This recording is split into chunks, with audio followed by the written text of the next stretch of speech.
Happy New Year. I hope your 2020 is starting off with a bang.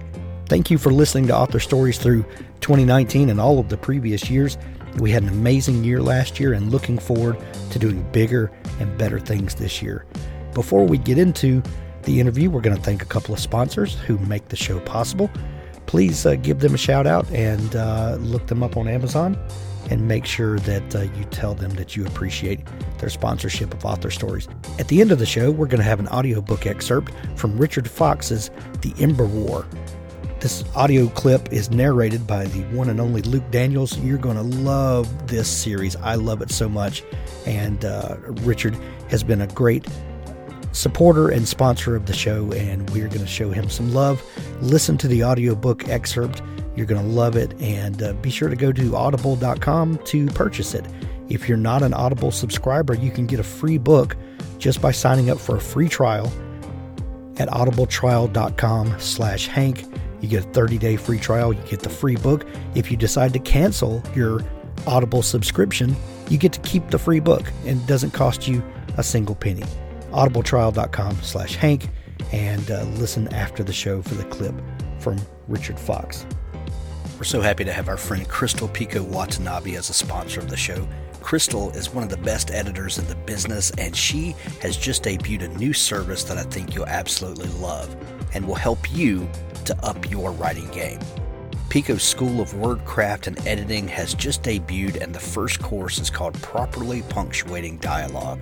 It's a mini course and can be completed in just about 20 minutes. It covers the basics of dialogue punctuation.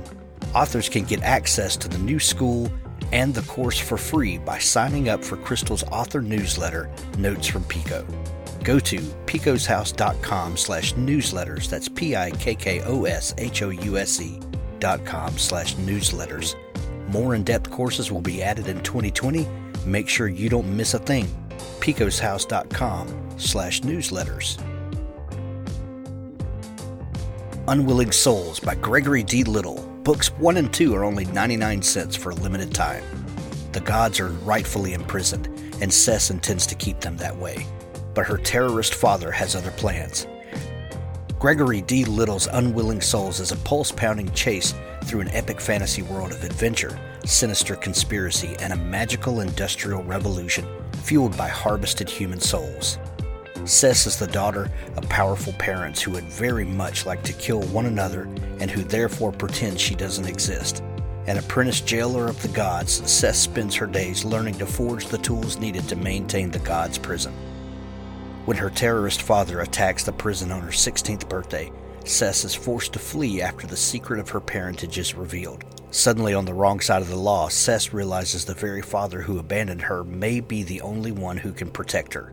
But some secrets are darker than parentage. On her way to find her father, Cess will uncover truths about her family and herself that will shatter her understanding of the world and risk the return of the gods themselves. Unwilling Souls and its sequel, Ungrateful God, are on sale now for only 99 cents. The third book of the series is coming early next year, so now is the perfect time to get up to speed. Unwilling Souls by Gregory D. Little. Books 1 and 2, only 99 cents for a limited time. Writers, I have an amazing tool to tell you about.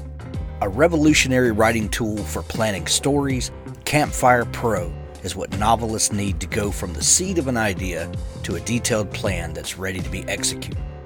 Complete your character design, create a timeline, and track your world building all in one place with our downloadable desktop app for Mac and PC.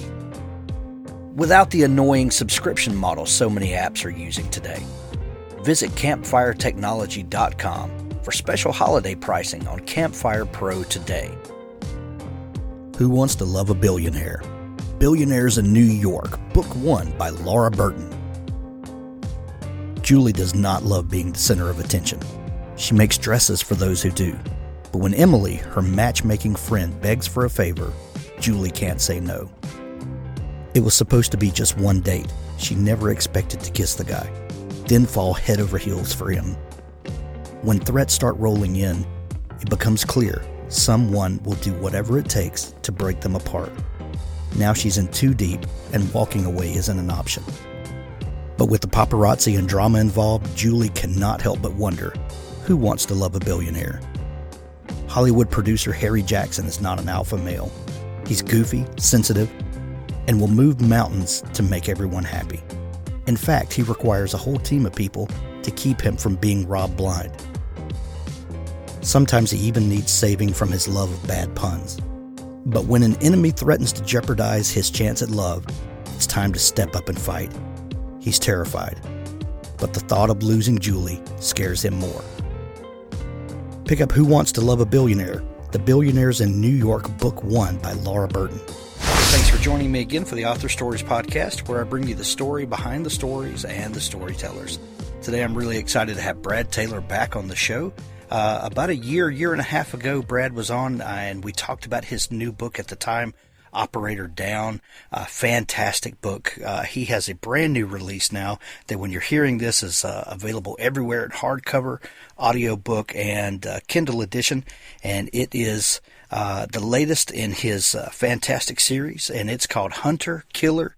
And I love this book, Brad. I was just telling you that as always, Pike takes us right to the edge and keeps us there the entire time. Welcome back to the show. Thank you. Thank you for having me. Yeah. So what's been happening with you? You have been on a breakneck publishing schedule the last few years. For someone that has not been in publishing for 20 years, you sure are publishing like you have been. Yeah. Well, there was a while there I was doing 2 books a year. Yeah. And that pace was just absolutely brutal. I couldn't keep it up. I did it for about 4 years. And it turns out you think you're writing 2 books a year, but you're not. You're editing 1 book, you're promoting a 2nd book, and you're writing a 3rd book. Not to mention the short stories and everything else. And the book, you have to do book research trips and book tours and all that. And it just got to be too much. I couldn't do it anymore. I might as well stay in the Army. So I'm now back to 1 book a year. It's kind of crazy that, you want people to read your stories. You want them to enjoy them, and you want them to, connect with your character and care about it. And you start realizing that the more successful the books become, the more stuff that is not writing creeps into your writing schedule. How do you start? That's true. Yeah. How do you start juggling, email and promotion and book tours and research and, other than slowing down your pace, as you were saying, what kind of things do you use to protect your time? Well, I guess the biggest thing I use to protect my time is known as the deputy commander of everything, which is my wife. So she runs social media, the website, coordinates with the publicist, everything that's outward focused for the books, she does. Anything inward focused for the books, writing, that's what I do. And if I didn't have her, I don't know how authors who don't have somebody like that exist, because it's just overwhelming. Yeah, I think they have heart attacks. I think that's what happens. Yeah. The last time we talked, you told us this great story of that first book, One Rough Man, and how you had this desire to write a book, and that had really driven you, and you got an opportunity where, your assignment in the military had given you basically kind of nights off, and you were able to write a book. And we talked about not knowing what the rules of writing were, and you wrote this one long book with no chapters, and and juggling, kind of flipping between first and third person narrative, and people complimented you on taking the daring move to know what rules to break, breaking the rules. Your writing still reads fresh like that to me, you're kind of daring in that you will try things that maybe other people are scared to, or know too much, if you want to kind of put it that way. Is that something that you still think about as a writer, looking for ways to keep the writing fresh? I don't do it. I mean, I don't do it consciously in the sense that I'm going to try something daring here. I'll end up with a problem set, like Ghosts of War, for instance, which was a a much bigger tapestry than I've written before. It was basically the fault line between East and West, NATO, giant war going on. And so I was sitting there thinking, oh, how are you going to convey that to the reader? Because the reader doesn't care about battalions of tanks going somewhere. The reader cares about the one guy inside that tank who's going to get killed. Right. That's what they want to care about. And so that was a lot of work trying to figure out, how am I going to do this? How am I going to make this thing work? How am I going to get the reader engaged? And like I said the last time we talked, I write what I would like to read. That's how I write. That's basically my guidepost. Would I want to read this? You know? And so when I started working on Ghosts of War, it was a lot of work trying to figure out, how am I going to neck this down, A, get the reader to understand the geopolitical scopes of the stakes involved, but B, also care about reading about the geopolitical stakes involved, because nobody wants to read a PowerPoint briefing from the State Department. And so those kind of things happen all the time, where I always fall back on other writers. I'm the biggest copycat in the world. I mean, like I said, I write what I would like to read, and so I go to books that I've really enjoyed reading. How did this guy do it? How did that guy do it? And then right from there.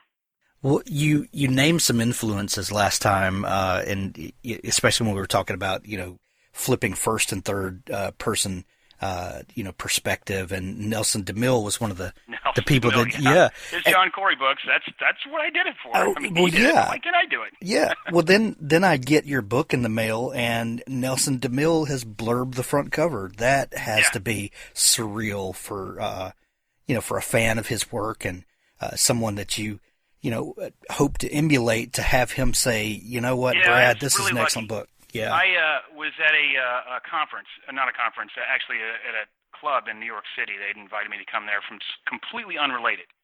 Had no idea that Nelson DeMille was a member, and it was for charity. I'm helping out a charity organization for their club. And, in fact, I just came back from there. It's my 5th year doing it. And I met Nelson DeMille, who happens to be an author, that I highly respect. He's there. And so we talked a little bit, and I told him, I love John Corey and loved all his books and that kind of thing.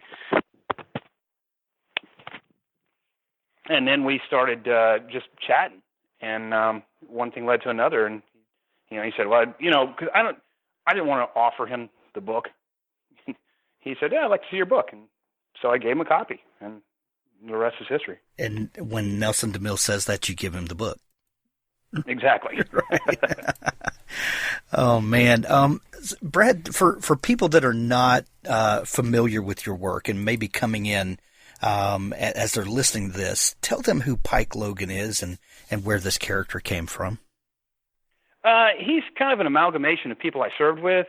He's certainly not me. I get asked all the time, "Are you Pike Logan?" No, I'm not. I worked really hard to get to the level I was in special operations, but I kind of equate it to the PGA Tour for civilians. There's only 1% of the world that could play on the PGA Tour, that has a skill set to play on the PGA Tour. The 100th on the money list nobody's ever heard of. Everybody's heard of Tiger Woods. Well, I'm kind of the 100th on the money list. I'm playing on the PGA Tour, but I'm 100th on the money list. And Pike Logan is Tiger Woods. Nice. Pike Logan has starred in all of your books and is a character that goes on these amazing adventures, and we're all rooting for him. But what things have you learned as you've written him over these books that keep him endearing to readers? How do you make us keep rooting for him and keep caring about what's going on with him? Well, the first thing I'd say is that my publisher likes to call them Pike Logan Adventures, but from day one, writing One Rough Man, it was Pike and Jennifer. Yeah. Jennifer Cahill, his partner in crime. They've been there forever. And one of the hardest things of writing a series is that the characters have to grow. They have to change. When you, in your normal, ordinary life, you're changing every day. You're doing something every day. A newborn's born, you change from that. You go to a different job, that kind of stuff. And so the hardest thing is you don't want to do the same thing over and over. The Pike has got to grow. And so charting that path, and I'm probably not the best writer in the world because I give 100% to the book I'm in right now. this is going to be the best book I've ever written, and I'm diving into it. But once you finish that book, everything you put in there is now in the Pike Logan universe. So, in a simple sense, if I say somebody had blue eyes, then that guy's going to have blue eyes forever. If Pike does something, he's going to have done that forever. And Daughter of War, my last book, the title changed, everything changed from the Syrian refugee, a small girl, Syrian refugee that Pike ends up running into. I was going to kill her in a book. The only reason I created her was to give Pike a thread so he could find the threat for the rest of the plot.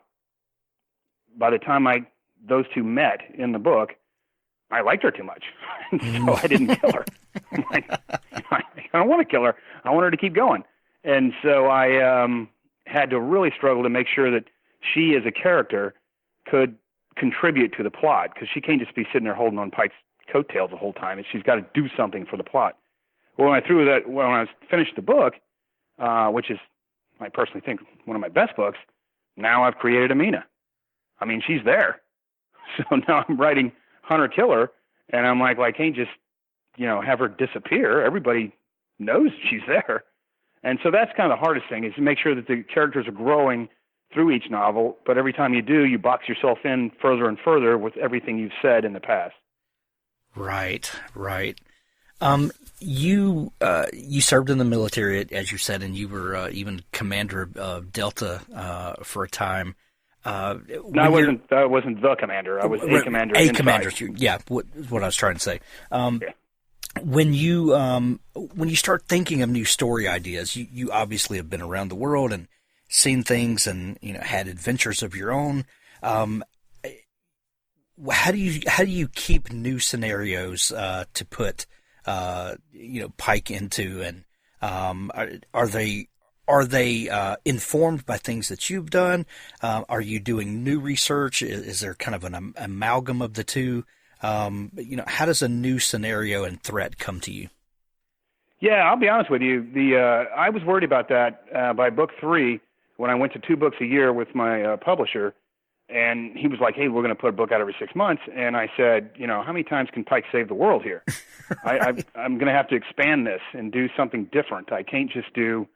I'm really envious of like John Sanford and Robert Crace, because you can make a murder mystery, and it's the same emotional appeal in the book, but you're not saving the world, you're just solving a murder.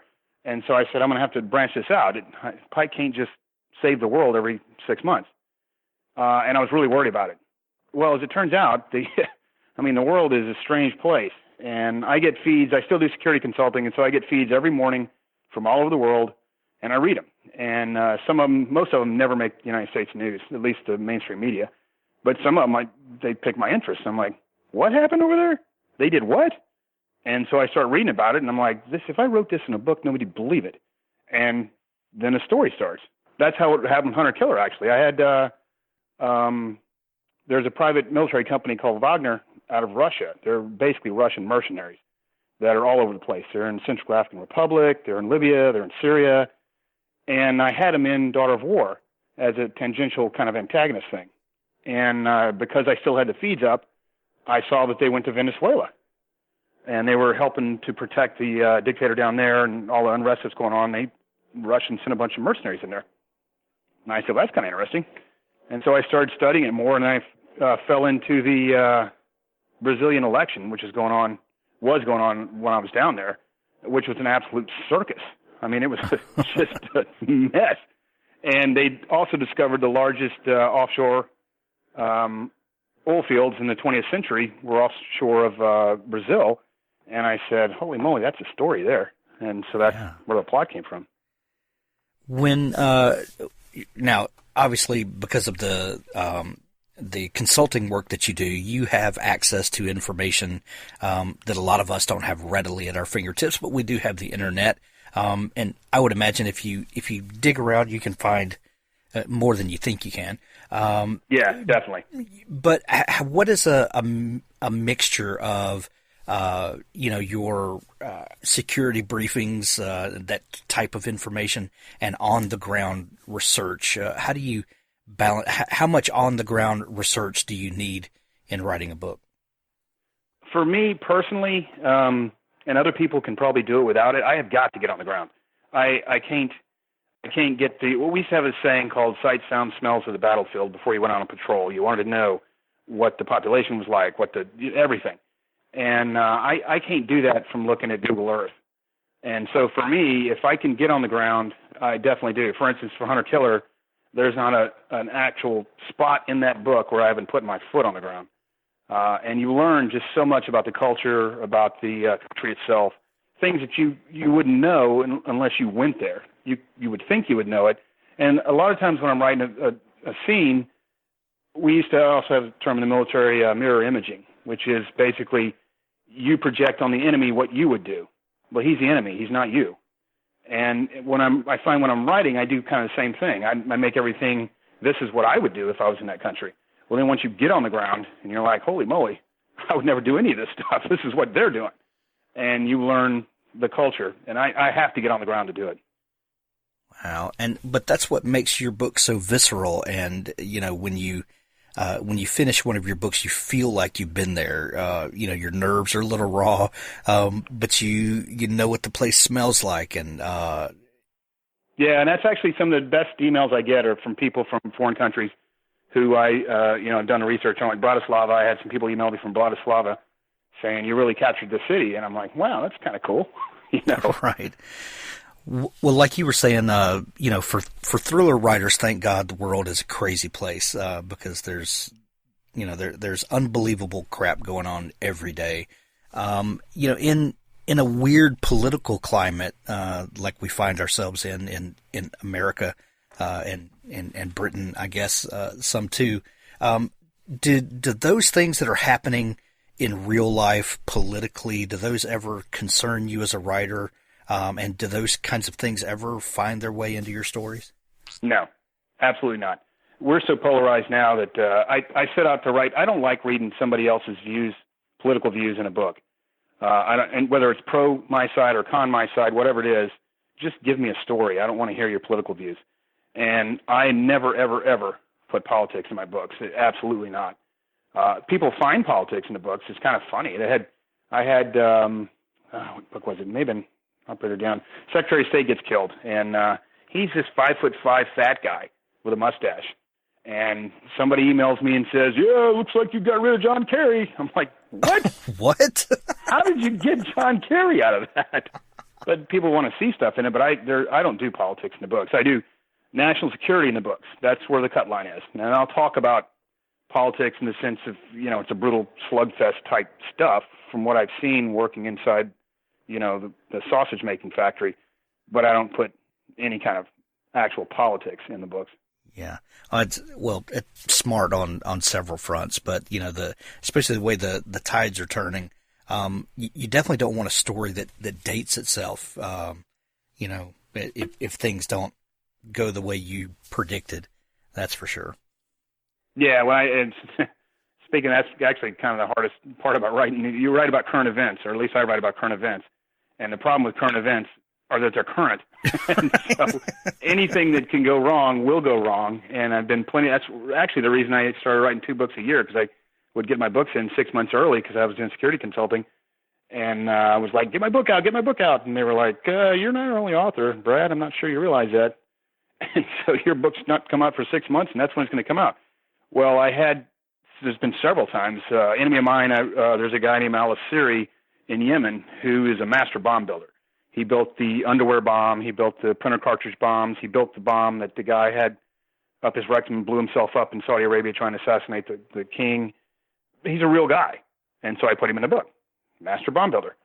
And then we killed him in a drone strike. So I took him out of the book. Well, I get through the book and turn in, and he shows up on a video. He's alive. I'm like, damn it. What the heck? Oh, man. So those kind of things happen all the time. And I'll tell you, the writing Hunter Killer, the election was still going on. I was down there during all the protests and the voting and everything, and I'm like, boy, if I get this thing wrong, if it goes one way or the other, I think I know how it's going to go, but if it goes the other way, this book's going to look stupid. Right. Oh, wow. Speaking of that, over the course of the books that you write, have you seen the types of threats in the world change, and how do you keep evolving your storylines to keep up with the way terror changes and things like that? Yeah, I've actually it's probably more of a function of I just got sick of writing about Islamic terrorism. I spent my entire military chasing those guys around the world, and it was fun writing about it for a little bit, and I was like, I'm leaving that. And Ghosts of War was the first time I did, a big NATO type thing.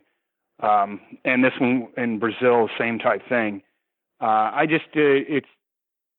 don't actually sit down and, I don't know how to read the market. I mean, I never have been able to do that. I'm not going to sit there and say, what do the readers want to see? I still just focus on what would I like to read. And if I don't get joy out of writing what's on the page, then it's not something I want to read. And so that's kind of what I use as my guidepost. Well, having a career and writing some about Islamic terrorism, that was a topic you were very familiar with. In this book, we're talking about things happening in South America, and the Russians play into that. Were you as familiar with the kinds of threats coming out of Russia and how that infiltrates and has infiltrated parts of the world?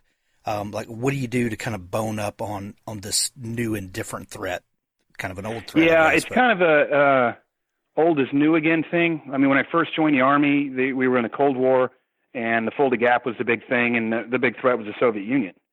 That obviously went away in 1991, and then we had 9/11.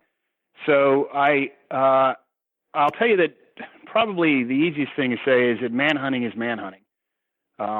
Whether you're U.S. Marshal or whether you worked in a special mission unit like I did, the threats that are out there have a geopolitical landscape all to themselves. And while you're right, I don't have the on-the-ground experience fighting Russians, obviously, because we haven't done that.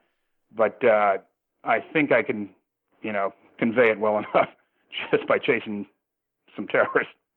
Right. Last time we talked about the fact that when you first got into writing these military thrillers, that the market wasn't there really wasn't much of a market for it, and you kind of beat the curve there, and then this whole niche in the market has developed. How have you seen that grow and change over the 13 books that you've published, and why do you think we're so hungry for these kinds of stories right now? Well, I think that it has grown. There's no doubt about it. It's actually exploded. There's a bazillion people out there writing the same type thing. But I think at the heart of it is the characters is what matters. Like I said earlier, if I'd have been a cop, Pike would have worn a badge. If I'd have been a priest, he'd have worn a collar. I happen to be a special forces guy, so he became a counter-terrorist commando. But at the end of the day, the reader wants to care about the characters. That's what he cares about. If there's a bomb in a parking lot and there's nobody around, who cares if the bomb goes off? The only reason you care is because there's somebody in that car that you care about, which I think transcends all genres. I don't care if it's murder mysteries, police procedurals, horror, whatever. It's because you care about the character, and that's what I tend to focus on. I have obviously a unique skill set to write about, the things that I do because I've been there and I know it. But at the end of the day, it's the characters that matter. Yeah. What do you think it is about the readers? Why are we so interested in these kinds of stories now? I don't think it's anything new. I mean, Beowulf. Basically, I'm writing Beowulf. I mean, it's you can throw a little flash on it one way or the other, but once again, it's the characters. It's the age-old myth of the hero. It's nothing new. Yeah, true. Speaking of that, the characters, we are talking about more than just Pike Logan. While very good at what he does, he's not a complete Superman. And if it weren't for his team, that the supporting characters that are around him in each of the books, he couldn't do what he does. But they also provide extra tension in the story. Not only do we care about Pike and what he's doing, he cares about the people around him. Talk a little bit about, especially in this story. Yeah, especially in this story. Talk a little bit about building that support cast in a book and how important they can become, and just writing a cast of characters. Yeah, it's actually, and that's probably what sets my books apart from others, is the fact that it is a team effort. And what sets that apart is I was a member of a team. I mean, it was not me solving the problem, it was my team solving the problem.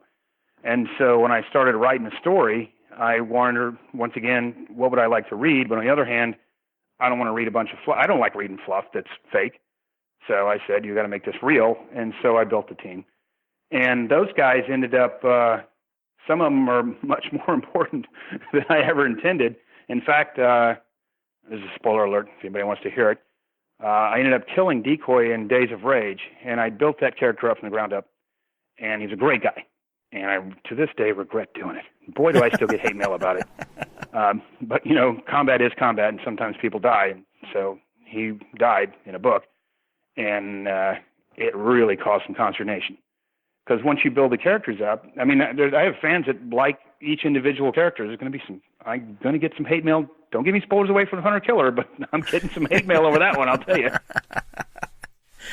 Love it. I love it.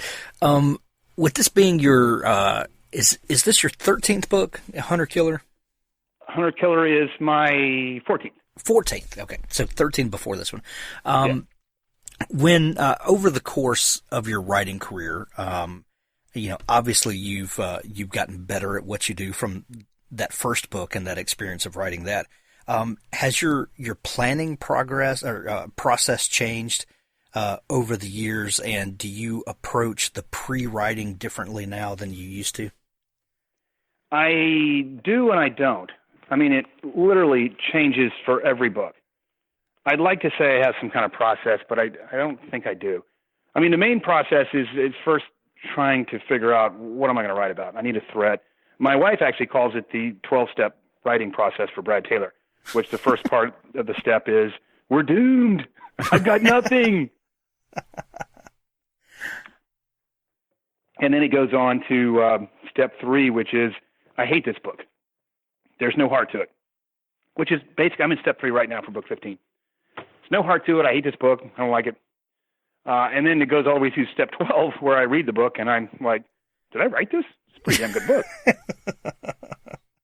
But it changes each time. I don't have a set schedule where I, put Post-it notes on the wall and anything like that. Well, I think everybody can relate to step 3, where you just hate everything. What do you do to keep pushing forward at that point? Is it just knowing that there is a step 12 and you'll be there eventually? Is it actually, something that you do in planning? Well, until it fails me, yeah, that's what it is. I learned by book 5. It wasn't until book 7 that I actually told people I was a writer, because I was embarrassed to say that. I was just kind of like, I'm not, I'm a security consultant. And by book 7, I'm like, okay, you got 7 books out. I guess you can say you're a writer. And by book 7 was the first time that I was, actually it was book 6. It was a widow strike, when I was stuck and I had nothing. I didn't write for a week. And actually it's probably like close to a month. And then it came to me. I was like, oh, here's what you're going to do. Boom. Started writing it. It was about a Chechen black widow who's a real thing. And I wanted to make her the heart of the story. Even though she's the bad person, the reader is going to like the bad person, which is kind of a juxtaposition. You want to like Pike, but now you're going to like her because she's gotten abused just as much as anybody else, even though she's doing bad stuff. And it took a long time for that to gel in my head. And so now I just kind of say, it'll come. Just pray to God, it'll come. And so far it has not come. So until that day comes, I guess I'll just trust myself. Do you have the full story outlined before you begin? No, I do what I call a framework. When I wrote my first book, and they said, "Hey, we want to do another book. Send us an outline." And I said, "I don't do outlines. I didn't do an outline for the first book, and I'm not going to do an outline for this one. I can send you what I call a framework, which is basically the threat and the arc of the story, and basically how it ends. But in between there, I don't outline anything about each chapter, who's doing what, or anything like that. And up until book 8, I think it was, I'd say that I was always accurate. Now I would say that probably 80% of the time I know the ending. There's been several cases, Operator Down comes to mind 3 books ago, where I completely changed the ending, absolutely eviscerated the ending that I had in my framework. Wow. By working in that framework like you have, does that allow you to have room to let the characters do what they're going to do as long as they're kind of heading in the right direction? Oh, yeah, definitely. So for Daughter of War, I had the framework written, which was all the way through to the end. And that actually hung to basically what the framework was, except I was going to kill Amina early on, and I decided not to. And so I had to put her through the rest of the book. But the art carried through. It just now I had a meaning that she could expand and grow and do whatever she needed to do, instead of just exiting stage left. Nice. Well, the new book is called Hunter Killer. It's available everywhere now when you're hearing this, hardcover, Kindle edition, audio book. Brad, are you an audiobook fan? I used to be. When I was in the military, we had to drive across country everywhere, going from post to post. And there used to be, back in the day, you could go to a Stuckey's and get yourself a cassette tape, and when you got to the next town after you finished that book, you could turn that cassette tape in and get a new one. And so we used to listen to books all the way across the country. Now I just like reading. I don't listen to audio. I honestly, my wife's not here, so I can say this. I can't stand hearing someone read my book. It just drives me crazy. So I don't listen to them. Yeah, your own Although book I get a lot of good reviews. People are like, "Hey, I love Rich Arlo. He's the best reader ever." And I'm like, "Okay, great." Yeah, but it's my words. I can't handle that. I love it. Brad, always so much fun talking. The new book, Hunter Killer, is out everywhere now. We're going to put links to it in the show notes for everyone to go grab their copy. Where can people connect with you online if they want to learn more about what you do, dig into your back catalog, and follow along for news? Yeah. They can go to bradtaylorbooks.com. There's excerpts of every single book I've written are on the website. I've got a blog on National Security Affairs. It's on the website. And there's an event links for my next book tour. On January 7th, I'm going all over the country. So if they're near there, I'd love to go meet them. Excellent. We'll put links to all of that in there and see if we can catch up with you on tour. Thanks so much for taking time to come on the show, Brad. Thank you. Thank you for having me. Stay tuned now for an audiobook excerpt from Richard Fox's The Ember War. The near future. Humanity's only hope of survival entered the solar system at nearly the speed of light. The probe slowed as the sun's heliosphere disrupted the graviton wave it rode in on from the abyss of deep space. Awakened by the sudden deceleration, the probe absorbed the electromagnetic spectrum utilized by its target species and assessed the technological sophistication of the sole sentient species on Earth. The probe adjusted its course to take it into the system's primary. If the humans couldn't survive, with its help, what was to come, then the probe would annihilate itself. There would be no trace of it for the enemy, and no chance of humanity's existence beyond the time it had until the enemy arrived. The probe analyzed filed patents, military expenditures, birth rates, mathematical advancement, and space exploration.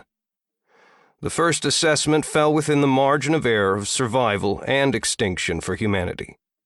The probe's programming allowed for limited, autonomous decision-making, choice being a rare luxury for the probe's class of artificial intelligence. The probe found itself in a position to choose between ending its mission in the sun's fire and a mathematically improbable defense of humanity, and the potential compromise of its much larger mission.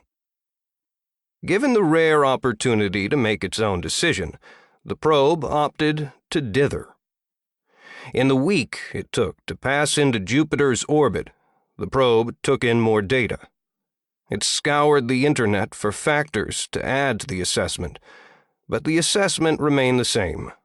Unlikely, but possible. By the time it shot past Mars, the probe still hadn't made a decision. As the time to adjust course for Earth or continue into the Sun approached, the probe conducted a final scan of cloud storage servers for any new information, and found something interesting. While the new information made only a negligible impact on the assessment, the probe adjusted course to Earth. It hadn't traveled all this way for nothing.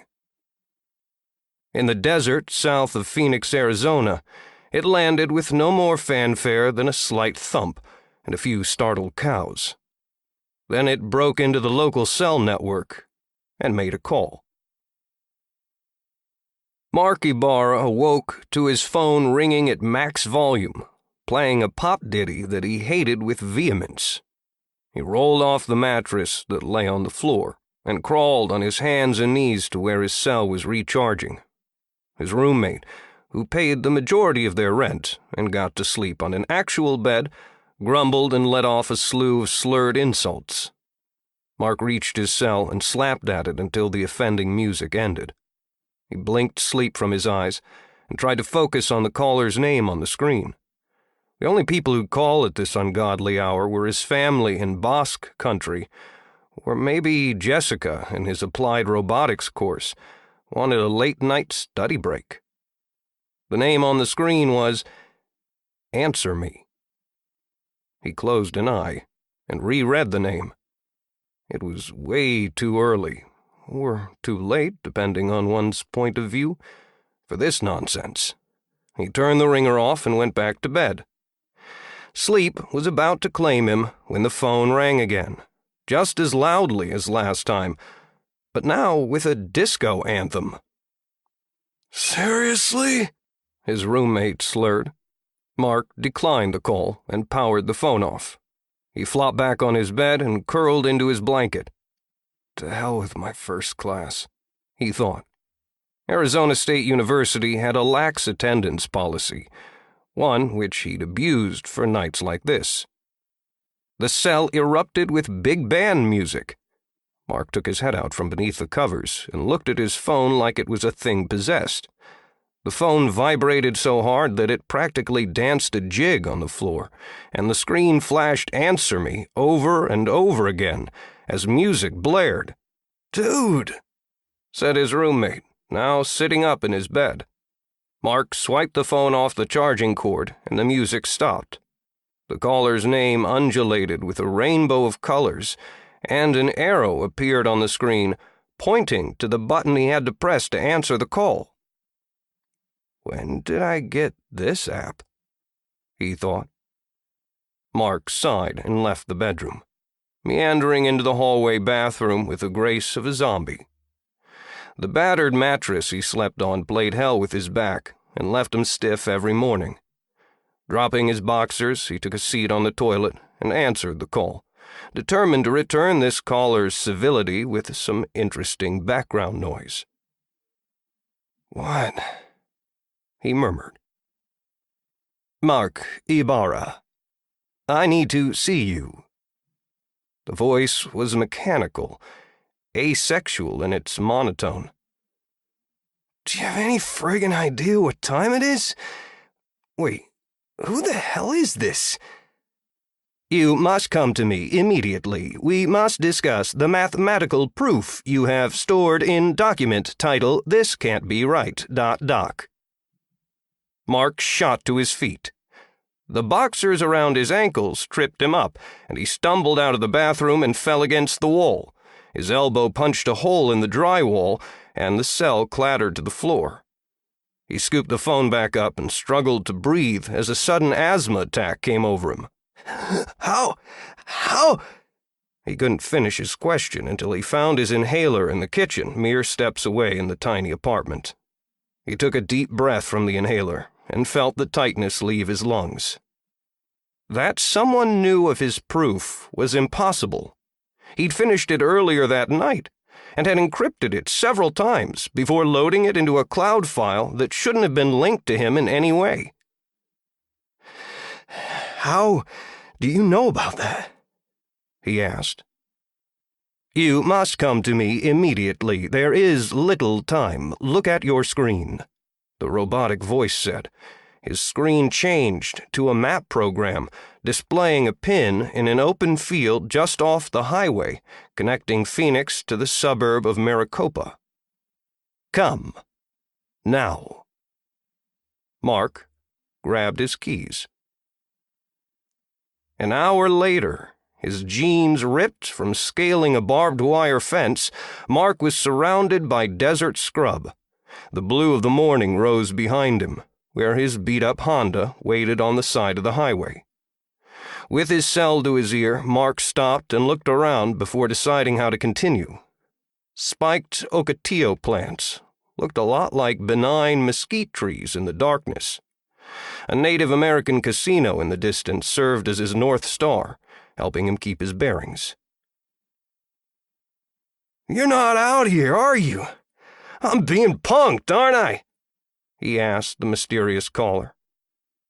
"You are 9.26 meters to my east-southeast. Punk, decayed wood, used as tinder. Are you on fire?" the caller said. Mark rolled his eyes. This wasn't the first time the caller had used the non-standard meanings of words during what passed as conversation between the two. Mark had tried to get the caller to explain how he knew about his theorem and why they had to meet in the middle of the desert. The caller had refused to say anything. He would only reiterate that Mark had to come quickly to see him, chiding him every time Mark deviated from the provided driving directions. "If you're so close, why can't I see you?" he asked. He took a few steps in what he thought was a northwesterly direction and squished into a cow patty.